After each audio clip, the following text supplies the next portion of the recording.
This is the Extra Point Podcast from Arizona's family. All right, who's ready to talk some Suns basketball and who's ready to watch some Suns basketball right here on AZ Family and AZ Family Sports? And you're going to be hearing this voice quite a bit in the coming days and weeks talking Suns basketball on our very channel. The one, the only, Eddie Johnson zooms in to the Extra Point Podcast. And I guess happy basketball season. How excited are you about tipping things off here?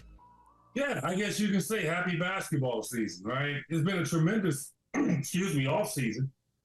And to see everything develop and how it all has turned out with not a ton of money, right, Mark? I mean, like after we get Bradley Beal, we didn't have really much leeway to go out and get quality players after that. And all of a sudden, we found a way to get some really quality players that are trying to prove themselves, that have something to prove over part of their career now, that they didn't get the chance. Now they're going to get the chance. It's going to be nice to see. And the Suns might be the tallest team in the league. May not be the bulkiest, but they're going to be the tallest. Well, it's crazy. It's crazy to think about that. It's crazy to think Devin Booker is the only guy left on the roster from the 2021 finals run. What do you think that fact says about the current state of NBA roster building? Hunger to win. Hunger to win.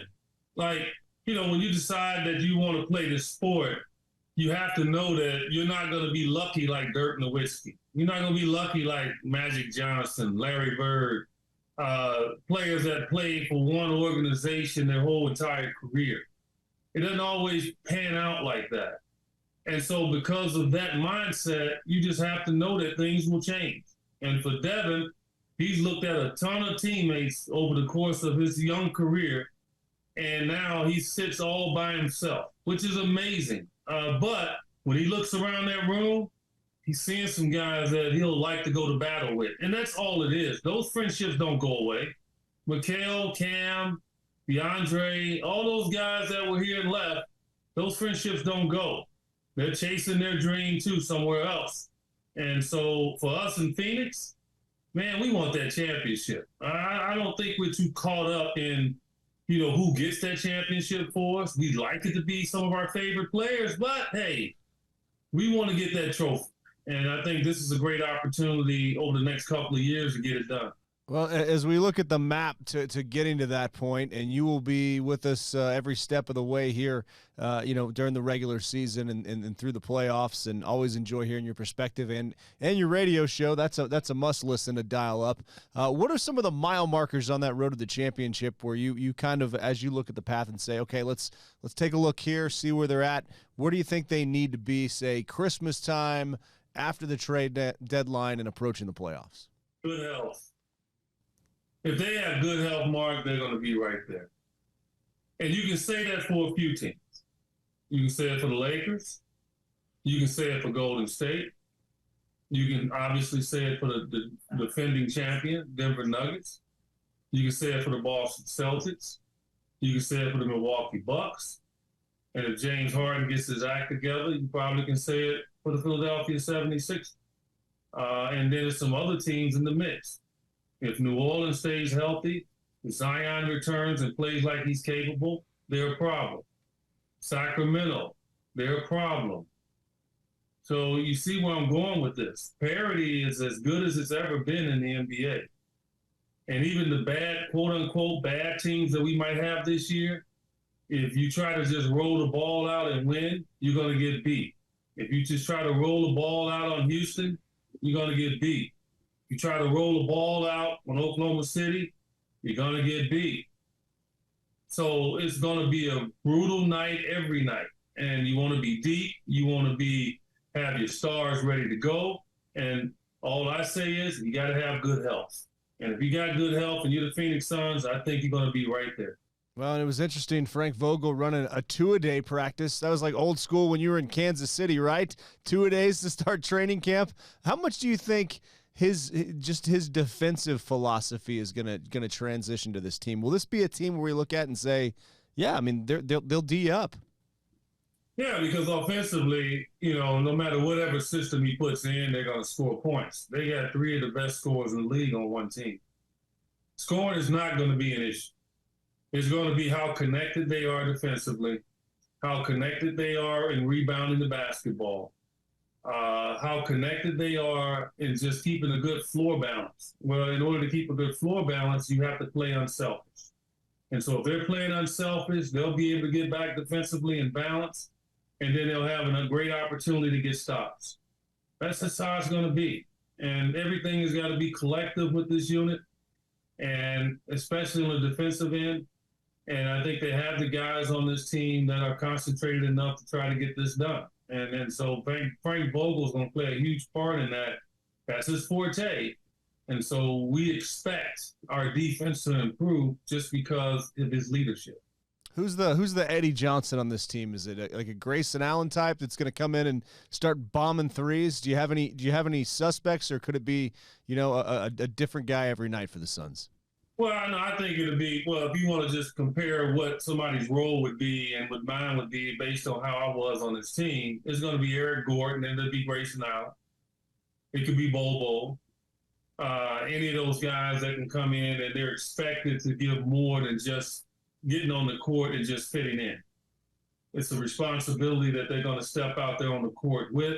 There's going to be some pressure they're going to step out there on the court with. And if you're known as one of the best shooters in the league from three, then you need to produce at that level if you're Grayson Allen, right? If you're one of those guys that can be in a running for 6 men because of your explosive ability to score and look up and he's got 20 points in any given game, that's Eric Gordon. And so that's the way you have to embrace that personality, embrace that job description that's going to be laid on you. And Grayson Allen has more pressure on him than anybody because he's wearing number 8. I thought that one should be up in the rafters, no? Well, I didn't play here long enough. I mean, almost 3 years. So I guess that wasn't good enough, and that's fine. But still, I still look at that number as being mine. And no one up to date has matched what I did for that number. So, have you had that conversation with him? Is he aware? Already had the conversation with him. I told him, I said, you're supposed to be a good shooter, but we're going to find out because you're wearing my number. I like it. If you wear, it's like 88 for the Dallas Cowboys. If you're going to wear that number, you better be a good player. You better be able to represent it well. What about Bradley Beal? What do we haven't seen him play a whole lot, and I mean we know how good he is. We've seen the numbers. We've seen him from time to time come through here with the Wizards. But what should we expect out of him this year? Same thing you expect from Devin. I mean, he's just that good. He's just that good at scoring the ball, especially. And it's a lot more to Bradley Beal's game than he gets a lot of credit for, and I think we'll see that this year as well. He's very good at getting to the free throw line. He'll get in there and compete on the glass. Extremely unselfish with the ball. There's a lot of intangibles that we will look at Bradley Beal and say, man, it's a lot of intangibles that's like Devin has. And so we expect a ton from him. We expect him to lead this team in scoring on many nights. I think that's the beautiful part about having 3 guys that can score the ball like these 3. Like any one of them can jump up and have a 30-point game or go on a multi-game roll where it looks like, okay, they're scoring the points. And so you kind of ride with that hotness that they're exhibiting right now. So I expect him to be tremendous, man. He's in a great environment. He's in an environment where he can win. It was always difficult for him in Washington where he was. So I'm sure he's going to embrace all of this and enjoy it. What about Devin and Kevin? As far as last year went, what do you feel like worked? What do you feel like, needs work? And what does kind of a new year and being able to kind of have a summer to think about this and work through it, how could that help them kind of leap things forward here? More reps together. That's all. I mean, they're both very smart basketball players. They enjoy one another, and they just can't overdo it. Meaning, like, don't try to make an extra pass when you're wide open and you got the shot. It's okay. A lot of times when like-minded players get together that are closely in talent, they tend to overpass. They tend to overthink, and try to make sure they're taking care of the other guy. Well, the other guy's going to be fine. If you're open from 15, take your shot. And I think that's part of the growth that those two have tried to develop with one another. And now they have Bradley Beal in the mix. So now it's like a trio of guys trying to figure each other out. And it's going to take the guys that's surrounding them to understand it and keep them in rhythm as well, hold them accountable when they sense that they're maybe overdoing it. So it's a lot of strategic leadership that should come from a lot of different directions in regards to all these guys on the team. But Katie and Devin, they mix, man. You think about it. Look what Katie did last year when Devin got hot in that Denver series. He deferred to him. He understood that this dude is hot. Keep getting it. Keep going. And so I think that's the way they should play. Yeah, definitely championship or bust, and we look forward to hearing your call and be along for the ride here on Arizona's Family. You've got a busy week going to Detroit over the weekend, and then you're back, and then you have a big celebrity event, poker tournament, golf tournament, and celebrity dinner next weekend. So tell folks what they can expect and how they can get involved. Yeah, it's Eddie Johnson Celebrity Weekend. It benefits Helping Hands for Single Moms. It's our 11th year. Raised over $1.5 million in these 11 years. It's probably going to be our best year ever in raising money. Our goal is to send parents, mothers, exactly, to school and become the heroes in their home. That's my total mindset. My mom is 94 years old. She raised 7 kids. She was never given the opportunity to go to school because she raised us on one salary, taking care of us. And so for me, my goal is to help every mom that's in that situation to be able to go out, enjoy themselves in regards to getting that degree and being looked up to by their kids in their home. I can play a role in their kids' lives, but I'm not the role model. I want the mom to be the role model. And we've done a tremendous job over these 11 years mark of doing that. And our event next week starts on October the 12th, Thursday night. All the events are at Talking Stick Resort. And I really appreciate Talking Stick for really helping us over the years and being a major part of this. We have a poker night, starts at 7 o'clock in the poker room. You can come join us. You can have fun. It's not stressful. You're able to share in a pot close to maybe $25,000 to $30,000. Wow. You put a celebrity out, you get a $500 bounty, which you can donate back to the charity and obviously have a write-off for it. It's a lot of fun, a lot of picture taking, a lot of networking, enjoying it. So that's going to be a tremendous night. Thursday, Friday, 8 o'clock shotgun golf tournament at Talking Stick Golf Course. Tremendous golf course. We have a ton of celebrities that's going to be participating.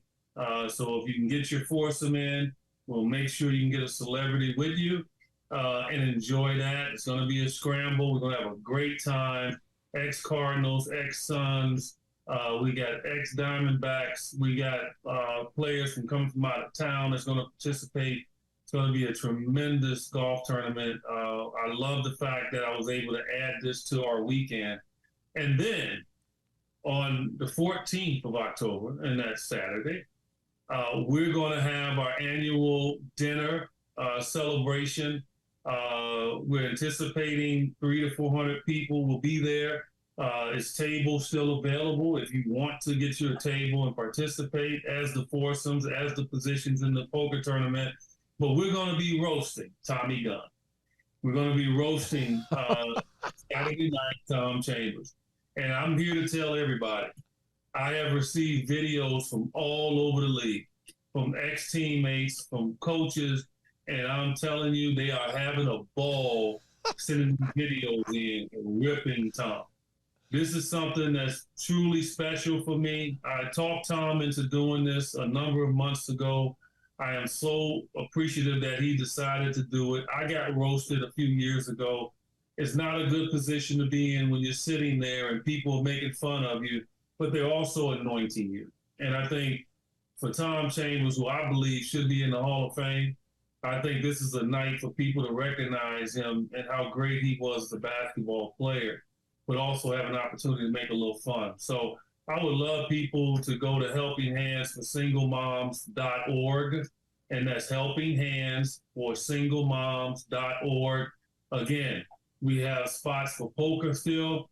We have spots for our golf tournament. If you want to just show up as an individual, that's fine. We'll put you with a group. It's a lot of individuals that have signed up. Our foursomes are still available for you. If you're interested in maybe sponsoring a hole, that might be still available as well if you can get in soon. And then the dinner, we're offering tables or individual tickets as well, so you can come enjoy that night as well. So tremendous weekend. I really feel proud of all the things that I've done that I have this weekend. And I've had a lot of great people support this program. And thanks, Mark, for having me on. That's Helping Hands for SingleMoms.org. Will you be roasting Chambers at all? Yes, I will. I'll be roasting them basically all night. Well, I guess that's no different than any other night, right? I'm going to have fun. Do you have it written down, or are you just going to go? You to go off the cuff? Look, I'm gonna tell you, I got videos from like Steve Kerr, Kurt Rambis, Nate McMillan, Odin Polynice. I got more videos coming in. I got videos that's coming in from Xavier McDaniel. I'm telling you, he's gonna have a heck of a night in regards to guys giving him a hard time. Well, we cannot wait to hear it, and glad to give a voice to your cause here. And we just wish you well, and looking forward to that first preseason game here on Sunday, and a big weekend here next weekend in the Valley of the Sun and the Valley of the Sports. We get an opportunity to obviously visit with Matt Ishbia as well, meet his family again while we're there in Detroit. So it's great that he gets an opportunity to have an exhibition game back there, and we can, visit a lot of places there, visit his company as well. So I'm looking forward to having a tremendous weekend in Detroit, as well as getting a victory. Awesome. Well, we'll see you up there. So thanks so much for spending some time with us today here on The Extra Point. Thanks, Mark. The Extra Point Podcast is a production of 3TV, CBS 5, and azfamily.com in Phoenix, Arizona.